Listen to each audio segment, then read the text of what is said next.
तुकडोजी महाराज प्रतिष्ठान भागीमारी तालुका पारसनी जिल्हा नागपूर अंतर्गत दर रविवारला रामधून आम्ही काढत असतो। एक रविवार पेंढरी आणि एक रविवार भागीमारी।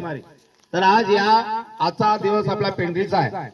तर आज आपण या रामधून मध्ये एक वेगवेगळे विषय आपण असा रामधून मध्ये मुलांना एक त्याचं ज्ञान व्हावं म्हणून आपण वेगवेगळे विषय हाताळतो। तर आजचा विषय आहे आपला आरोग्यावरचा। तर आपलं आरोग्य कसं आपण सांभाळायचं यावरती आपण चिंतन मंथन करायचं आहे।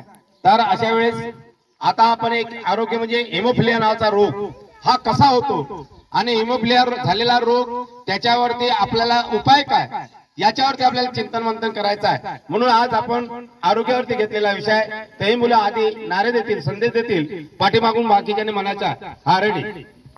आपले आरोग्य आपली संपत्ती आपली संपत्ती आपले आरोग्य आपली संपत्ती आपली संपत्ती आपले आरोग्य आपली संपत्ती आपली संपत्ती। हिमोफिलिया म्हणजे काय? रक्ताचा रोग रक्ताचा रोग हिमोफिलिया म्हणजे काय? रक्ताचा रोग रक्ताचा रोग हिमोफिलिया म्हणजे काय? रक्ताचा रोग रक्ताचा रोग। हा रोग कसा ओळखावा? सतत रक्त वाहने सतत रक्त वाहने। हा रोग कसा ओळखावा? सतत रक्त वाहने सतत रक्त वाहने। हा रोग कसा ओळखावा? सतत रक्त वाहने सतत रक्त वाहने। हा रोग कसा होतो? अनुवांशिक अनुवांशिक। हा रोग कसा होतो? अनुवांशिक अनुवांशिक। हा रोग कसा होतो? अनुवांशिक अनुवांशिक। प्रोटीन कशातून मिळते? दूध दही पनीर दूध दही पनीर प्रोटीन कशातून मिळते? दूध दही पनीर दूध दही पनीर प्रोटीन कशातून मिळते? दूध दही पनीर दूध दही पनीर यावर उपाय काय? प्रोटीन युक्त आहार नियमित व्यायाम। यावर उपाय काय? प्रोटीन युक्त आहार नियमित व्यायाम। यावर उपाय काय? प्रोटीन युक्त आहार नियमित व्यायाम। याचे लक्षण काय? डोकेदुखी आळस उलट्या व अशक्तपणा याचे लक्षण काय? डोकेदुखी आळस उलट्या व अशक्तपणा याचे लक्षण काय? डोकेदुखी आळस उलट्या व अशक्तपणा। हा धन्यवाद।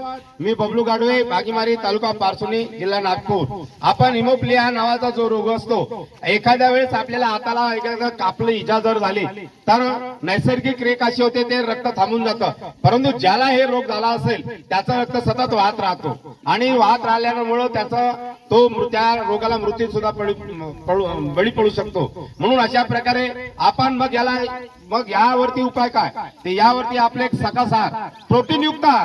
आता प्रोटीन कशा दूध दही पनीर आणि अनेक पदार्थ आहे की ज्याच्यातून आपल्याला प्रोटीन मिळते। म्हणून आपण त्या अनेक वस्तूचा आपल्याला आपल्या शरीराला उपयोग होत असतो पण तिकडे आपण लक्ष देत नाही। म्हणून अशा पद्धतीने आपण आपला आहार आणि एक उत्तम व्यायाम सुद्धा केला पाहिजे। तर अशा प्रकारे जर आपण ही व्यवस्था जर केली तर आपल्याला आपलं आरोग्य हे ठीक राहतं आणि आपली रोग प्रतिकार शक्ती वाढतं आणि रोग प्रतिकार शक्ती वाढली की आपण रोगाला बळी पडत नाही।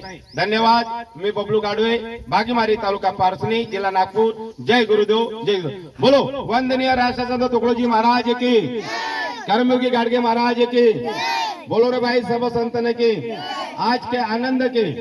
जय गुरुदेव जय गुरुदेव जय गुरुदेव। धन्यवाद।